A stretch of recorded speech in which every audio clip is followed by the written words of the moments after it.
Hello everyone, स्वागत है आप सभी का टॉपर्स प्राइम चैनल में। इस वीडियो में आज हम डिस्कस करेंगे कंप्यूटर आर्किटेक्चर का लास्ट टॉपिक, मेमोरी ऑर्गेनाइजेशन। ठीक है, इम्पोर्टेंट टॉपिक है। क्वेश्चन जो पूछे गए थे वो हम जो इसकी नेक्स्ट वीडियो आएगी एमसीक्यू की, जिसमें हमने कुछ एमसीक्यू तो प्रीवियस वीडियोस में किए भी हैं और कुछ जो है हम आगे देखेंगे जो और क्वेश्चन जो थे पूछे गए थे। ओके, तो एमसीक्यू जो है नेक्स्ट वीडियो में हम करेंगे कि क्या क्या क्वेश्चन जो थे मेमोरी से रिलेटेड पूछे गए थे, या जैसे हमने इनपुट आउटपुट ऑर्गेनाइजेशन से रिलेटेड एमसीक्यू भी नहीं किए हैं तो वहाँ से भी क्वेश्चन जो थे देखने को मिले थे, तो वो सारे हम नेक्स्ट वीडियो में देखेंगे। ओके, पीडीएफ के लिए जो आप हमारा प्राइम पैक खरीद सकते हैं, लिंक आपको इसका डिस्क्रिप्शन बॉक्स में दिया गया है। तो आज हम पढ़ने वाले हैं मेमोरी ऑर्गेनाइजेशन। तो सबसे पहले मेमोरी के बारे में पढ़ते हैं कि मेमोरी क्या है, मेमोरी हायरार्की क्या है। तो देखिए, मेमोरी का हम यूज़ क्यों करते हैं? For storing program and data that are required to perform a specific task. जो भी हमारा प्रोग्राम्स है, डाटा है, उनको स्टोर करने के लिए हम किसका यूज़ कर रहे हैं? मेमोरी का यूज़ कर रहे हैं। ठीक है। For CPU to operate at its maximum speed, it required an uninterrupted and high-speed access to these memories that contain program and data. CPU जो है मतलब ऑपरेट हो सके एक मैक्सिमम स्पीड पर, तो उसके लिए एक हाई स्पीड एक्सेस मेमोरी का होना बहुत ज़रूरी है। Some of the criteria need to be taken into consideration while deciding which memory is to be used. कि हमें कौन सी मेमोरी यूज़ करनी चाहिए, उसके लिए कुछ क्राइटेरिया हैं, कुछ चीज़ें हैं। देखिए, कॉस्ट, ठीक है, कम होनी चाहिए, स्पीड होनी चाहिए ज़्यादा, मेमोरी एक्सेस टाइम बेटर होना चाहिए, डाटा ट्रांसफ़र रेट अच्छा होना चाहिए और रिलायबल होनी चाहिए। तो एक मेमोरी के लिए जो क्राइटेरिया होना चाहिए वो बताया गया है कि एक अच्छी मेमोरी कैसी हो सकती है। ऑब्वियस है, अच्छी मेमोरी वही होगी जिसकी स्पीड अच्छी होगी, मेमोरी एक्सेस टाइम ज़्यादा बेटर होगा। ओके, ताकि हम जो है मेमोरी में से डाटा को जल्दी से जल्दी एक्सेस कर पाएँ। ओके, चलिए, how memory attach to CPU. अब सीपीयू मेमोरी से किस किस तरीके से अटैच है मेमोरी? अब हमें पता, देखिए, सेकेंडरी मेमोरी भी होती है, मेन मेमोरी भी होती है, कैशे मेमोरी भी होती है। अब कौन सी कहाँ पर अटैच है ये हम देख रहे हैं सीपीयू के साथ। ओके, तो देखिए, एक चीज़ अगर हम देखिए तो सीपीयू से डायरेक्टली अगर अटैच देखिए तो कौन सी मेमोरी है? मेन मेमोरी है। सीपीयू से अगर डायरेक्टली अटैच पूछा गया है ये, ओके, ये क्वेश्चन पूछा गया है कि सीपीयू से, हमारे प्रोसेसर से कौन सी मेमोरी है जो डायरेक्टली कनेक्टेड है, तो वो है मेन मेमोरी जो डायरेक्टली कनेक्टेड होती है। इसके अलावा सीपीयू और मेन मेमोरी के बीच में इंटरफेस का काम कौन कर रहा है? तो वो कर रहा है कैशे मेमोरी। ठीक है, जो सीपीयू से भी कनेक्ट है और मेन मेमोरी से भी कनेक्ट है। ओके, फिर बात करते हैं हम ऑक्सिलरी मेमोरी, यानी कि हमारी सेकेंडरी मेमोरी या सेकेंडरी स्टोरेज डिवाइसेस जो होती हैं, मैग्नेटिक टेप्स और मैग्नेटिक डिस्क, ये आती है सेकेंडरी मेमोरी में। ये किसके थ्रू जो है मेन मेमोरी से जुड़ी हैं? ये आईओ प्रोसेसर के थ्रू मेन मेमोरी से जुड़ी हुई हैं। ठीक है, आईओ प्रोसेसर। तो ये बस याद रखिए कि मेमोरी सीपीयू से किस तरीके से अटैच है। ठीक है, तो चलिए पढ़ते हैं। देखिए, computer system contain various types of memory like auxiliary memory, cache memory and main memory. Auxiliary memory को आप सेकेंडरी मेमोरी भी बोल सकते हैं। तो सबसे पहले हम ऑक्सिलरी मेमोरी ही पढ़ रहे हैं। The auxiliary memory is at the bottom and is not connected with the CPU directly. Auxiliary memory जो होती है वो बिल्कुल नीचे होती है और वो CPU से डायरेक्टली कनेक्ट नहीं होती, यानी कि उसका जो एक्सेस टाइम होता है वो भी बहुत ज़्यादा स्लो होता है। तो देखिए, हायरार्की कुछ इस तरीके से होती है। तो यहाँ पे आप देखेंगे सेकेंडरी मेमोरी, ठीक है, स्पीड और कॉस्ट दिखाई गई है कि किस मेमोरी की स्पीड जो होती है वो ज़्यादा होती है, वो इस तरीके से दिखाई गई है। और साइज़ में अगर हम बात करें तो ये आप देख सकते हैं, अगर साइज़ पूछा जाए कि किस मेमोरी का साइज़ सबसे ज़्यादा होता है तो वो सेकेंडरी मेमोरी का होता है। और जो सबसे लोवेस्ट स्पीड पूछी जाए तो वो किसकी होती है? सेकेंडरी मेमोरी की होती है। उसके बाद रैम आती है, then L2 cache, L1 cache और रजिस्टर्स होते हैं। ठीक है, तो secondary memory, then primary memory, फिर कैशे एंड देन रजिस्टर्स आते हैं। तो सबसे ज़्यादा अगर हाई स्पीड पूछी जाए तो वो रजिस्टर्स की होती है, कैशे से भी ज़्यादा। ठीक है, तो यही हम पढ़ रहे हैं। तो इसलिए इसमें कहा गया कि ऑक्सिलरी मेमोरी कहाँ होती है? Is the bottom and is not connected with the CPU directly. वो हम ऊपर देख चुके हैं कि वो सीपीयू से डायरेक्टली कनेक्ट नहीं होती है। ओके, However, being slow, मतलब स्लो होने के बाद भी, it is present in large volume in the system due to its low pricing. ठीक है, लार्ज वॉल्यूम होने के कारण मतलब क्यों स्लो होने के बाद भी जो है ये वहाँ पे प्रेजेंट होती है अपनी लो प्राइस के कारण। This memory is basically used for storing the program that are not needed in the main memory. अब मेन मेमोरी में हम जो प्रेजेंट में काम कर रहे हैं उसको स्टोर करने के लिए यूज़ करते हैं मेन मेमोरी, लेकिन जो हमारी सेकेंडरी मेमोरी है वो हम आगे लॉन्ग टाइम के लिए उस डाटा को रखने के लिए हम सेकेंडरी मेमोरी का यूज़ करते हैं, जो हमें फ्यूचर में यूज़ करने हैं। ठीक है, this help in freeing the main memory. अब सेकेंडरी मेमोरी किस में हेल्प कर रही है? मेन मेमोरी को फ्री करने में। ठीक है, which can be utilize by other program that needs main memory. The main function of this memory is to provide parallel searching that can be used for performing a search on an entire world.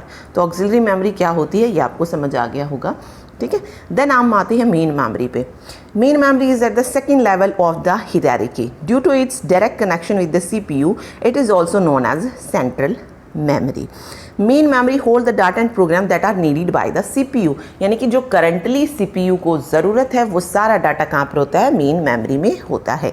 The main memory mainly consist of, mainly अगर हम बात करें तो main memory किससे बनती है? RAM से, random access memory से, जो कि अवेलेबल होती है स्टैटिक और डायनामिक मोड में। तो दो टाइप होते हैं रैम के, स्टैटिक रैम और डायनामिक मोड। ठीक है, तो ये हो गया। चलिए आगे हम बात करते हैं cache memory. Cache memory is at the top level of the memory hierarchy. This is a high-speed memory used to increase the speed of processing by making current program and data available to the CPU at a rapid rate. Okay, cache memory is usually placed between the CPU and the main memory. अब cache memory का use क्या है? ठीक है, तो देखिए cache memory का use अगर हम देखें तो क्या है, अगर CPU यहाँ से डायरेक्टली मेन मेमोरी से डाटा लेता है तो उसका जो एक्सेस टाइम होता है वो बहुत ज़्यादा होता है, स्पीड जो होती है वो इतनी ज़्यादा स्पीड जो है ज़्यादा नहीं होती है, कम होती है। तो CPU क्या करता है? CPU डाटा लेता है कैशे मेमोरी से, जो स्मॉल मेमोरी होती है, लेकिन जो एक्सेस टाइम होता है वो मेन मेमोरी से कहीं ज़्यादा होता है। तो मेन मेमोरी से जो है जो चीज़ें हमें चाहिए होती है वो कैशे मेमोरी में होती है, और CPU उन्हें कहाँ से लेता है? जब भी जो भी डाटा प्रोग्राम हमें चाहिए होता है CPU कहाँ से ले सकता है? कैशे मेमोरी से ले सकता है। डायरेक्टली मेन मेमोरी से भी ले सकता है, बट वो कैशे मेमोरी से भी उसे एक्सेस कर सकता है। ठीक है, क्योंकि एक्सेस टाइम जो होगा वो बेटर होगा। तो स्पीड में आप देख सकते हैं L1 L2 कैशे क्या है, ये अलग अलग टाइप्स होते हैं कैशे के। तो 4 तरीके होते हैं ये, L1 L2 L3 and L4। Okay, ये आगे हम पढ़ेंगे कि ये क्या होती हैं। ओके, इससे रिलेटेड क्वेश्चन जो होते हैं पूछ लिया जाता है, तो देखेंगे। तो ये याद रखिए, सबसे अगर ज़्यादा स्पीड पूछी जाए तो रजिस्टर की होती है, देन कैशे होता है, देन मेन मेमोरी होती है, देन सेकेंडरी मेमोरी होती है। साइज़ में याद रखिए, सेकेंडरी मेमोरी का साइज़ जो होता है वो बहुत बड़ा होता है, रैम का जो होता है उससे कम होता है। कैशे स्मॉल मेमोरी मानी जाती है और रजिस्टर उससे भी स्मॉल होती है। ठीक, कॉस्ट में आप भी इसी तरीके से इंक्रीज़ होती जाती है। चलिए अब हम पढ़ रहे हैं main memory. Central storage unit in a computer system हो गया। लार्ज मेमोरी होती है, मेड अप ऑफ, देखिए ये इंपॉर्टेंट है, ये पूछ सकते हैं कि कौन सी मेमोरी जो सेमीकंडक्टर से बनी होती है, इंटीग्रेटेड चिप्स से बनी होती है, तो वो होती है मेन मेमोरी। तो made up of integrated chips, ये क्वेश्चन इंपॉर्टेंट है, याद रखिए। टाइप्स से अगर हम देखें तो 2 तरीके की होती है, रैंडम एक्सेस और रीड ओनली मेमोरी। ठीक है, सबसे पहले हम जैसे पढ़ रहे हैं RAM, random access memory. Random access memory is the best known form of computer memory. RAM is considered random access because you can access any memory cell directly if you know the row and column that intersect at that cell. तो RAM को जो है main memory जो है माना जाता है, consider किया जाता है। इसके 2 टाइप होते हैं, एक स्टैटिक रैम होता है और दूसरा डायनामिक रैम होता है। स्टैटिक रैम की अगर मैं बात करूँ तो देखिए, a bit of data is stored using the state of a flip flop. Bit of data जो है स्टोर करते हैं हम किसका यूज़ करके? State of a flip flop. Retain value indefinitely as long as it kept powered. Mostly uses to create cache memory of CPU. Okay, देखिए कहाँ पर यूज़ कर रहे हैं हम इसे? To create cache memory of CPU। Faster होती है और मोर एक्सपेंसिव होती है डी रैम से। डी रैम डायनामिक रैम से फास्टर भी होती है और एक्सपेंसिव भी होती है स्टैटिक रैम। तो ये इसके छोटे छोटे पॉइंट्स जो हैं यहाँ से क्वेश्चन पूछा गया है, तो इनको याद रखना ज़रूरी है। ठीक है, देन डायनामिक रैम की अगर बात करूँ तो each cell store bit with a capacitor and transistor. उसमें हम स्टेट ऑफ फ्लिप फ्लॉप से जो है स्टोर कर रहे हैं। यहाँ पे हम ट्रांजिस्टर और कैपेसिटर यूज़ कर रहे हैं। लार्ज स्टोरेज कैपेसिटी है, need to be refreshed frequently, यानी कि बार बार उसे रिफ्रेश करना जो है हमें पड़ता है। Use to create main memory, देखिए SRAM का हम कहाँ यूज़ कर रहे हैं, कैशे मेमोरी को क्रिएट करने में, और DRAM का हम यूज़ कहाँ कर रहे हैं, to create main memory. Okay, slower and cheaper होती है SRAM से सस्ती होती है और स्लो भी होती है। ओके, तो ये पॉइंट जो है आप याद रखिए। इसके अलावा अगर हम रैम में देखें तो दो चीज़ें और आती है हमारे पास, वोलाटाइल और नॉन वोलाटाइल मेमोरी।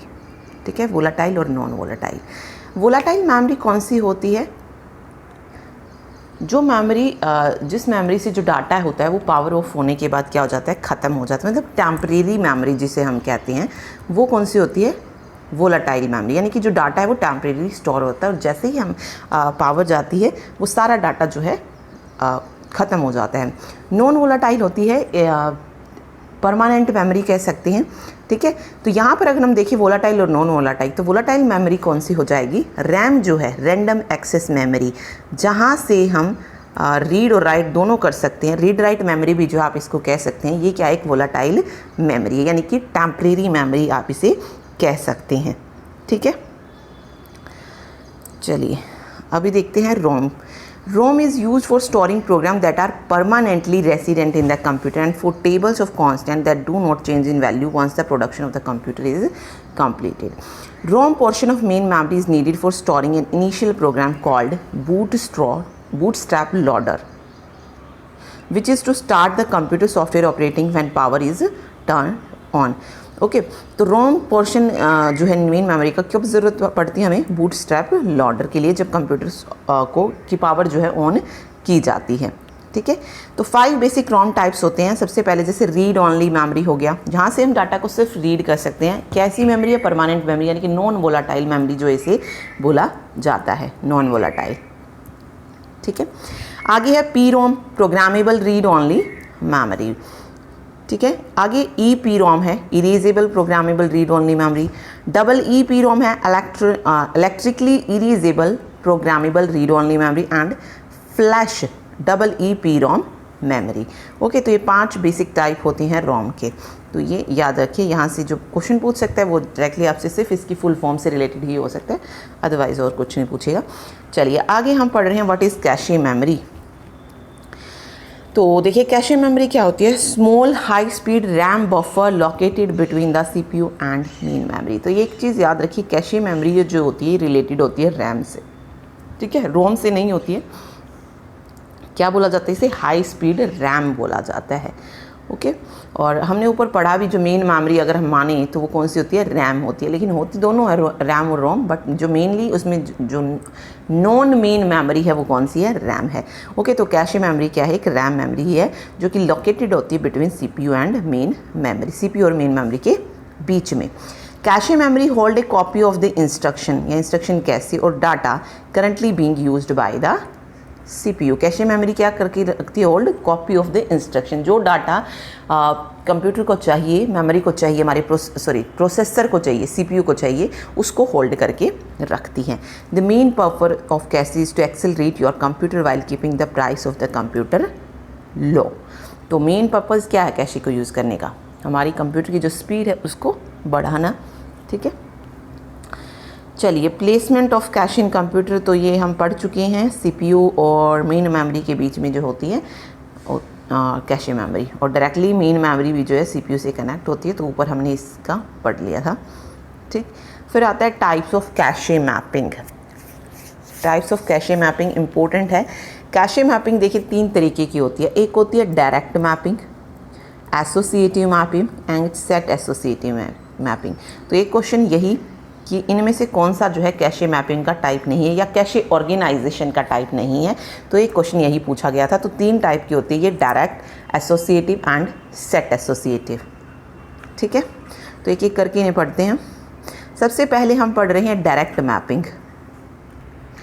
तो सबसे पहले हम डायरेक्ट मैपिंग पढ़ रहे हैं। सबसे सिंपल टेक्निक होती है and inexpensive to implement.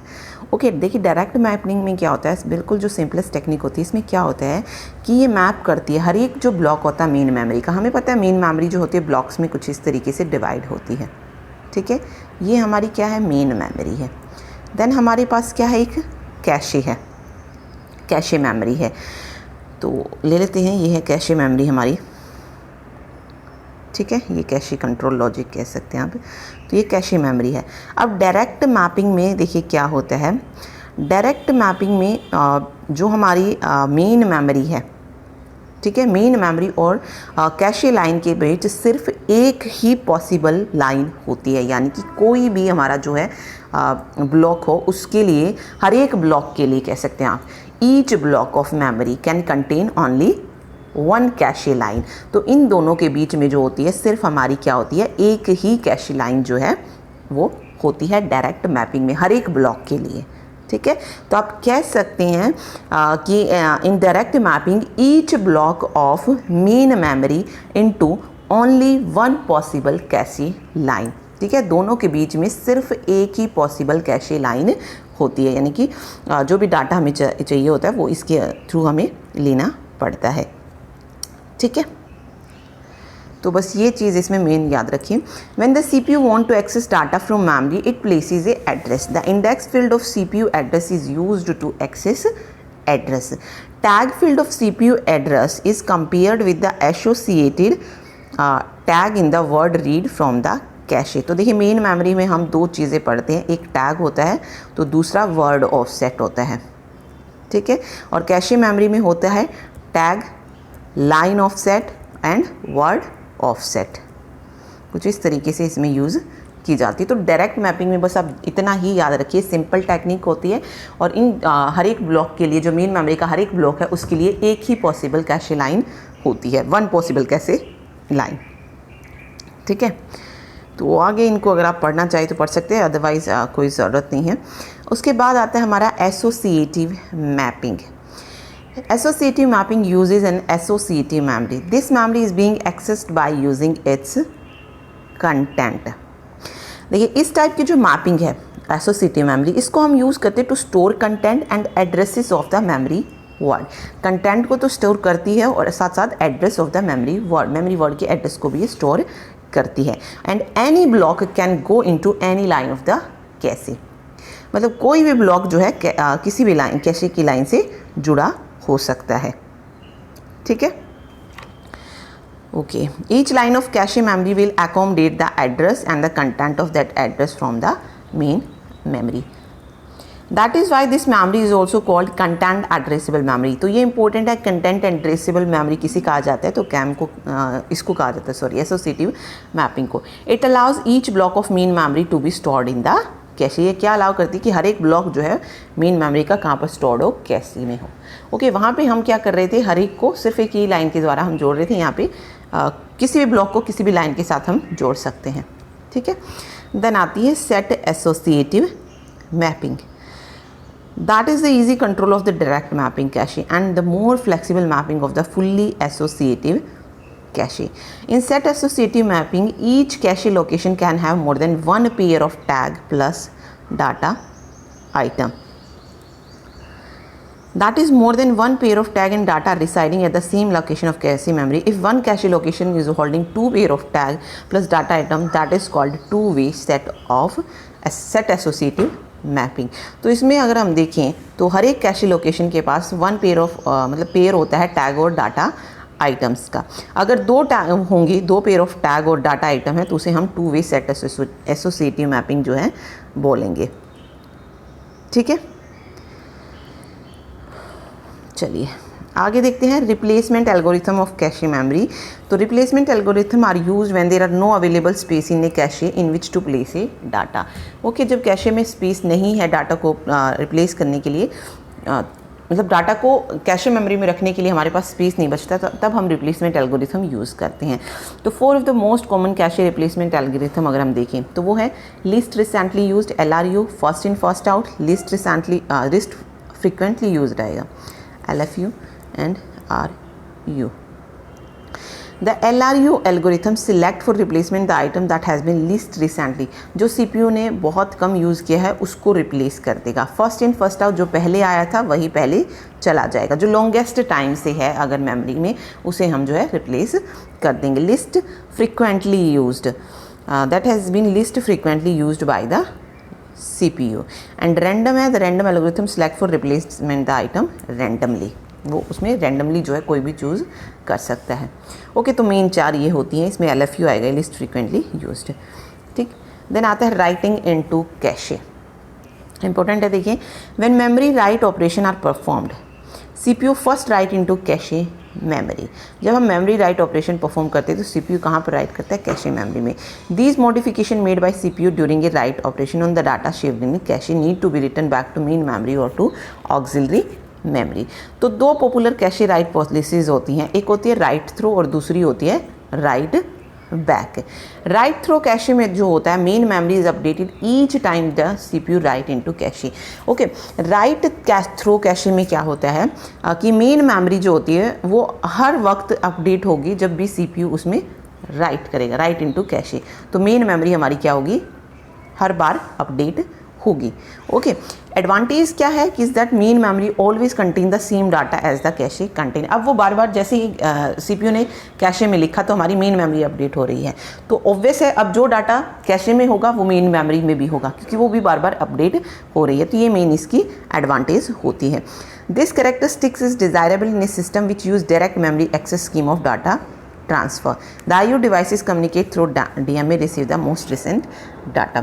Okay, ये कैरेक्टरिस्टिक्स जो है डिज़ायरेबल होती है। DMA हमने पढ़ा डायरेक्ट मेमोरी एक्सेस, जिसमें हमें प्रोसेसर यानी कि CPU की ज़रूरत नहीं पड़ती और मेमोरी और इनपुट आउटपुट जो होते हैं वो डायरेक्टली एक दूसरे को डाटा कर पाते हैं ट्रांसफ़र। ओके, तो उसके लिए होती है। राइट बैक क्या है? देखिए, राइट बैक स्कीम में क्या होगा? सिर्फ कैशे मेमोरी अपडेटिंग होगी ड्यूरिंग राइट ऑपरेशन। जब भी राइट ऑपरेशन होगा तो सिर्फ कैशे मेमोरी ही अपडेट होगी, मेन मेमोरी अपडेट नहीं होगी। तो ये क्वेश्चन जो था पूछा गया था, तो ये चीज़ याद रखिए। अगर आपसे पूछा जाए कैशे मेमोरी के साथ साथ मेन मेमोरी भी अपडेट हो रही है, सॉरी हर एक स्टेप में मेन मेमोरी अपडेट हो रही है, तो उसको हम राइट थ्रो बोलेंगे। एंड सिर्फ कैशे मेमोरी अपडेट हो रही है हमारी राइट ऑपरेशन के थ्रू, तो वो हमारा राइट बैक ऑपरेशन होगा। Okay, the updated location in the cache memory are marked by a flag so that later on when the word is removed from the cache it is copied into the main memory। Okay, जो भी update location होगी cache memory में उसको हम किससे mark कर रहे हैं? फ्लैग से मार्क कर रहे हैं। और जैसे ही रिमूव्ड होगा वर्ड फ्रॉम द कैशे तो ये कॉपी कहाँ पर हो जाएगा? मेन मेमोरी में जाके कॉपी हो जाएगा। ठीक है, तो the words are removed from the cache. अब जो वर्ड्स रिमूव होते हैं कैशे से time to time to make room for a new block of words, तो अब उसमें से अगर ख़त्म होते जा रहे हैं तो नए वर्ड्स के लिए जगह भी तो वहाँ पे बनती जा रही है। ठीक है, तो ये चीज़ें इसके बारे में याद रखिए। देन आता है लेवल्स ऑफ मेमोरी। जो मेमोरी के लेवल्स होते हैं वो अलग अलग टाइप्स के होते हैं, देखते हैं। देखिए 4 लेवल इसमें होते हैं, लेवल 1, लेवल 2, लेवल 3 और लेवल 4। लेवल 1 पे होता है रजिस्टर, लेवल 2 पे कैशे मेमोरी, लेवल 3 पे मेन मेमोरी एंड लेवल 4 पे होती है हमारी सेकेंडरी मेमोरी। ठीक है, तो हम सबसे पहले पढ़ रहे हैं लेवल 1 मेमोरी। तो ये देखिए, it is a type of memory in which data is stored and accepted that are immediately stored in CPU। या आप कह सकते हैं कि सबसे पहले जो डाटा फैच होता है, यानी कि जो CPU डाटा ढूंढता है वो सबसे पहले कहाँ पे ढूंढता है? इसी में ढूंढता है, लेवल 1 कैशे में। ओके, लेवल 1 कैशे स्टोरेज की तुलना में लेवल 2 कैशे से बहुत छोटी होती है, यानी कि लेवल 1 का जो कैशे होता है वो लेवल 2 से छोटा था। यानी कि स्टोरेज में अगर हम देखें तो वो कैसा होता है, एज़ कंपेयर करें अगर हम दोनों को, तो वो कम होता है। तो most commonly use register is accumulator, program counter, address register etcetera. अब रजिस्टर है तो हमने पढ़ा था रजिस्टर का साइज़ जो होता है वो सबसे कम होता है। तो L1 पे जो L1 का जो साइज़ होता है, अगर साइज़ के अकॉर्डिंग देखें तो L1 हमारा सबसे छोटा होता है। ठीक है, लेकिन स्पीड किसकी ज़्यादा आएगी? L1 की ही ज़्यादा होगी स्पीड में अगर हम बात करें तो। CPU के जो है ये बहुत ही क्या होती है, करीब होती है, और इसीलिए अगर हम सभी से कंपेयर करें तो स्पीड जो होती है इसकी सबसे ज़्यादा होती है, लेकिन जो स्टोरेज एरिया होता है वो क्या होता है, सबसे कम होता है। ठीक है, देन आता है L2 या कैशे मेमोरी। लेवल 2 अगर हम कैशे की बात करें, ये लेवल 1 से फास्टर एक्सेस टाइम होता है। देखिए, it is the faster memory which has faster access time where data is temporarily stored for faster access. ये फास्टेस्ट मेमोरी होती है, फास्टर एक्सेस टाइम होता है, टेम्परेरीली स्टोर्ड होता है फॉर फास्टर एक्सेस। लेवल 3 और main memory, it is memory on which computer works currently. ये वो मेमोरी होती है जहाँ पे कंप्यूटर वर्क करता है currently. It is small in size and once power is off data no longer stays in the memory. ठीक है, कैशे से स्पीड में ये धीमी होती है और साथ ही रैम से क्या होती है, तेज होती है। लेवल 4 और सेकेंडरी मेमोरी की बात करें तो एक्सटर्नल मेमोरी होती है which is not as fast as main memory but data stays permanently in the memory. यहाँ पे परमानेंटली होता है, यहाँ पे टेम्परेरी होता है। ठीक है, तो ये 4 लेवल थे इसमें। ये याद रखिए, क्वेश्चन क्या पूछे गए थे वो हम देखेंगे। लेवल 1 से लेवल 2 से 2 क्वेश्चन जो थे देखने को मिले थे, L1, L2, L3। ये कैशे ऑर्गेनाइजेशन जो होती है इससे रिलेटेड 2 क्वेश्चन देखने को मिले थे। तो नेक्स्ट वीडियो में देखेंगे क्या क्वेश्चन जो थे यहाँ से देखने को मिले थे। तो ये था मेन मेमोरी का टॉपिक हमारा। ठीक है, थैंक यू सो मच।